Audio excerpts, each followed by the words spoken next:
3H, Himala, Hiwaga, Hinagap. Bilang 61. Napunta ako sa bahaging dulo ng Pasig. Pinapunta ako ng isang kaibigan ko dati doon at meron siyang pinapasuri sa akin. Bakit daw may kakatwang amoy sa bahay nila?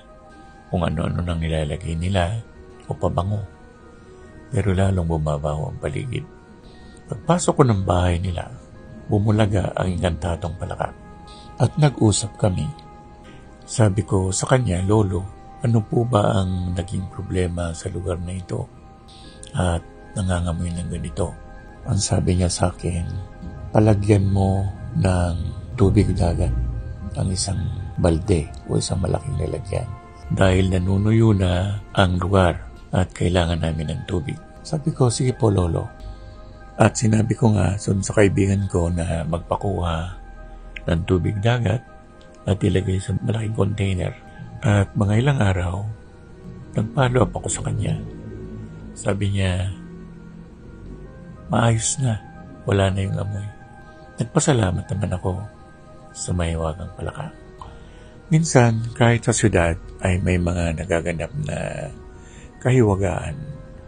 Paano natin mapapaliwanag na ang isang condominium unit may nakatirang mga sirena? Dahil nung panahon ng Undoy, tinangay sila at napasama sila. At hindi na sila nakaalis doon. Kaya hindi na nangyari sa akin.